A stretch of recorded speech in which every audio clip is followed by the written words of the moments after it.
Hi everyone, good morning, welcome to Bapi Babli channel. তো আশা করছি সবাই ভালো আছেন, সুস্থ আছেন, আর আমিও ভালো আছি। আর এই যে এখানে চলে এসেছি আজকে অনেক দিন পরেই আপনাদের সাথে আমি একটা ব্লগ নিয়ে এসেছি, কারণ একটু বিজি থাকি, তো তার মধ্যে একটু ব্লগ আর বানানো হয় না, একটু ব্যস্ত আছি। সে ব্যস্তর কারণটাও আপনাদের আমি পরে জানাবো নিশ্চয়ই, কিন্তু তো সে এখন অবশ্য জানাচ্ছি না, পরে নিশ্চয়ই জানাবো। তো ঠিক আছে, তো আজকেই দেখুন, আজকে এই যে জোজোর স্কুলে একটু সায়েন্সের একটা প্রজেক্ট দেওয়ার ছিল, তো সায়েন্স সব বাচ্চারাই দিয়েছে, আর এগুলো সব দেওয়া হয়েছে আমাদের। তো সবাই সব কিছু কিছু নিজেদের অ্যাক্টিভিটি সবাই দেখিয়েছে, এখানে বাচ্চারা সবাই দেখিয়েছে স্কুলে। তো এইটাই দেখুন, এখানে ফটো ক্লিক করা হচ্ছে এর মধ্যে রেখে। আর এই যে ওদের স্কুলে সব বাচ্চারা দেখুন কিছু কিছু সুন্দর সুন্দর প্রজেক্ট সব নিয়ে এসেছে। আর এই যে জোজো আসছে, এখানে জোজোকেও ফটো ক্লিক করা হলো। তো ওখান থেকে স্কুল থেকে আসার পরে আজকে একটু চিকেন করছি। তো চিকেন করার জন্য আজকে আমি চিকেনটা করব, তো মাটির কড়াইতে আমি চিকেনটা করব। যে মাটির কড়াইটা, ওটা অনেক দিন থেকে আমি নিয়ে এসে রেখেছি, অবশ্য চিকেনটা মাটির কড়াইতেই করব বলে আমি এনে রেখেছি। তো ভালো লাগে মাটির কড়াইতে চিকেনটা করলে না, মাটির যে একটা স্মেল কি খুব সুন্দর লাগে মাটির হাঁড়িতে চিকেনটা। তো ওটা এখানে এসেছিলো এক জায়গায় বিক্রি হচ্ছিল, তো ওটা আমি দেখেই নিয়ে আসছিলাম। তো সেই জন্য করে আমি ভাবলাম আজকে তো চিকেনটা হবে, কিন্তু মাটির হাঁড়িতেই রান্না করব।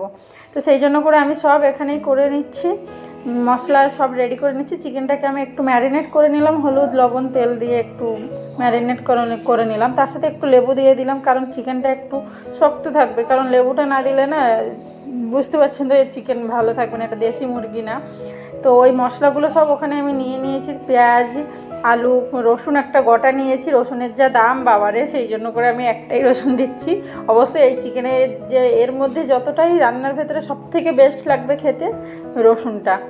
তো যাই হোক, এই যে দেখুন, এই মাটির হাঁড়িটাই নিয়ে এসেছিলাম। এর মধ্যে আপনি সব কিছুই রান্না করতে পারবেন, সব কিছু তরকারি পুরো পালিশ করা, খুবই সুন্দর, আপনি সব সময় ব্যবহার করতে পারবেন। হালকা আছে, খুবই ভারী তা নয়, হালকাও আছে। কিন্তু এটা আমি দেখছি, আমি আবার খুব সাবধানে ইউজ করছি, কখন কেমন হাতের থেকে পড়ে, হাতের থেকে একটু জোরে রেখে দিচ্ছি, দেখছি কিছুই হয়নি। তো খুবই সুন্দর লাগছে দেখতেও, কিন্তু খুবই সুন্দর। তো আমি তার জন্য সব কিছুই এখানে দেখুন করে নিয়েছি। আর চিকেনটা ম্যারিনেট করে রাখার আধা ঘন্টা পরেই আমি নিয়ে এসেছি। তার মধ্যে এই রসুনটা দিয়ে দিলাম, পেঁয়াজটাও দিয়ে দিলাম তার মধ্যে। তো সব মশলাগুলোই আমি এর মধ্যে দিয়ে একসাথেই ম্যারিনেট করে নেব। তো আদা রসুন এখানে পেস্ট করে নিয়েছি, কাঁচা লঙ্কাও হালকা পেস্ট করে নিয়েছি, আর দুটো গোটা দিয়ে দিচ্ছি, আর গোটা গরম মশলাও দিয়ে দিচ্ছি। আর এর মধ্যে ধনিয়া, পানমৌরি, জিরে, একটু গরম মশলা, এগুলো সব পেস্ট করে নিয়েছিলাম, সেগুলোও দিয়ে দিলাম। তো তারপরে দিয়ে দিলাম একটু হলুদ, এরপরে একটু লঙ্কার গুঁড়ো দিয়ে দিলাম হালকা। আপনারা চাইলে লঙ্কার গুঁড়ো না দিতেও পারেন, কিন্তু আমি একটু দিয়ে দিলাম, একটু ঝাল ঝাল হলে ভালো লাগবে। তারপরে লবণটাও দিয়ে দিলাম, প্রথমে কিন্তু লবণ দিয়েছিলাম যেহেতু, তো লবণটা একটু ভেবেই দিতে হবে। আর এই যে সর্ষের তেলটা দিচ্ছি, দেখতে পাচ্ছেন, এই সর্ষের তেলটা, এটা আমি গরম করে রেখেছি, কিন্তু এটা গরম করেই দিতে হবে। আর অর্ধেকটা দিলাম, অর্ধেকটা রেখে দিলাম, ওটা আমি পরে ব্যবহার করব। তো এগুলোকে এবার আমি সবগুলোকে মিক্স করে নেব। তার মধ্যে একটু দিয়ে দিলাম এবার চিকেন মশলাটাই দিয়ে দিলাম।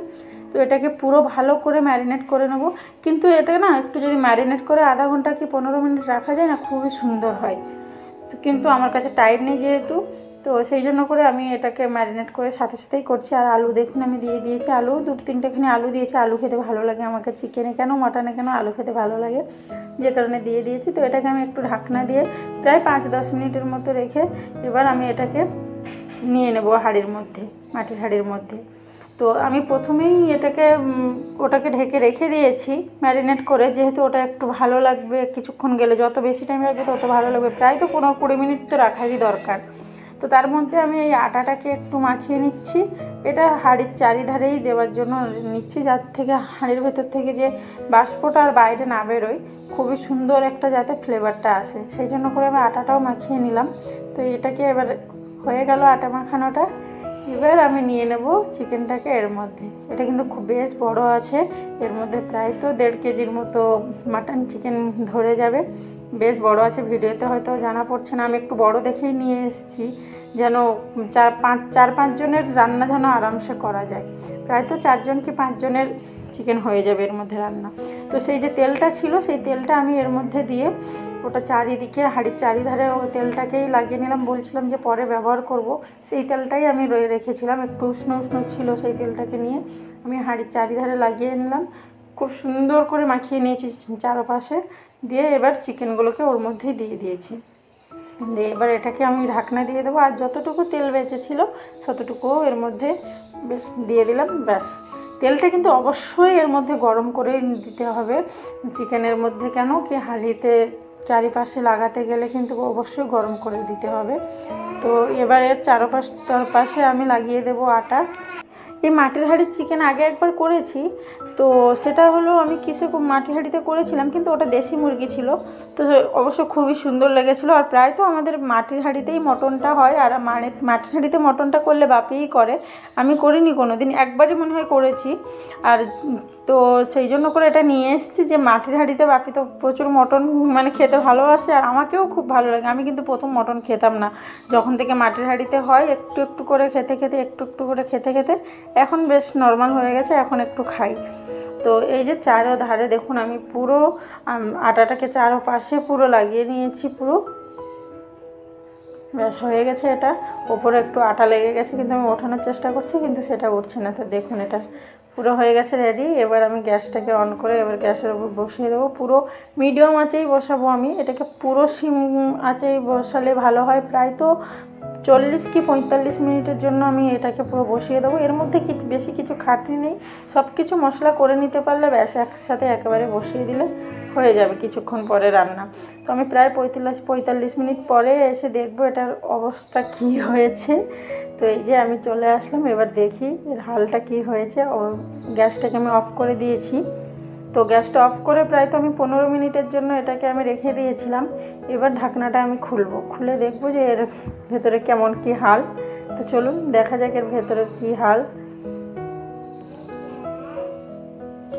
তো এটাকে আমি আটাগুলো ছুরি দিয়ে উঠিয়ে নিচ্ছি, দেখলাম ছুরি দিয়ে ভালো হচ্ছে না, আবার হাত দিয়েই উঠাচ্ছি। তো হাত দিয়ে বেশ ভালো হলো, সেই জন্য করে হাত দিয়েই আটাগুলো আমি চারধার থেকে উঠিয়ে নিচ্ছি। এরপরে দেখি এর ভেতরটা কেমন হয়েছে। ফ্লেভার কিন্তু খুবই সুন্দর একটা ফ্লেভার আসছে। এই যে দেখুন, সত্যি কিন্তু খুবই সুন্দর একটা বাস বেরোচ্ছে এর মধ্যে থেকে, খুব সুন্দর একটা গন্ধ বেরোচ্ছে। আর এই যে দেখুন কি সুন্দর কালারটা এসেছে, জানি না ভিডিওয়ে আপনাদের কালারটা ঠিক করে দেখা যাচ্ছে কি না, কিন্তু খুবই সুন্দর সত্যি কালার এসেছে। আর এর মধ্যে সবথেকে বেস্ট ওই যে আপনাদেরকে বললাম রসুনটাই খেতে লাগবে। তো আমি একটু চেক করে দেখছি, অবশ্য সিদ্ধ হয়ে গেছে সব কিছু। তো এবার আমি এটাকে একটু বেড়ে নেবো। এই যে দেখুন সব কিছু হয়ে গেছে, খুবই সুন্দর একটা ফ্লেভার বেরোচ্ছে। তো চিকেন অবশ্য খেতে ইচ্ছে না করলে মাটির হাঁড়িতে রান্না করলে অবশ্যই খেতে ইচ্ছে করবে। বাপি চিকেন পছন্দ করে না, কিন্তু মাটির হাঁড়িতে রান্না করলে ও আবার খায়। আর নর্মাল রান্না করলে খুব বেশি খেতেই চায় না একদমই ও। এই যে ওটাকে সবগুলো আমি একটু ওপর নিচ করে একটু মিক্স করে নিচ্ছি ওটাকে। তো এবার খাওয়ার জন্যই বেড়ে নিচ্ছি।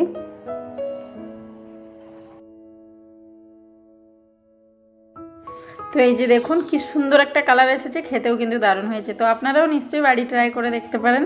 তো চলুন বন্ধুরা, আজকের ভিডিওটি আমি এখানেই শেষ করছি। ভিডিওটি ভালো লেগে থাকলে ভিডিওটিকে লাইক করে দেবেন, শেয়ার করে দেবেন, আর চ্যানেলটিকে সাবস্ক্রাইব করে দেবেন। তো সবাই ভালো থাকুন, সুস্থ থাকুন, দেখা হচ্ছে নেক্সট ভিডিওতে। টাটা।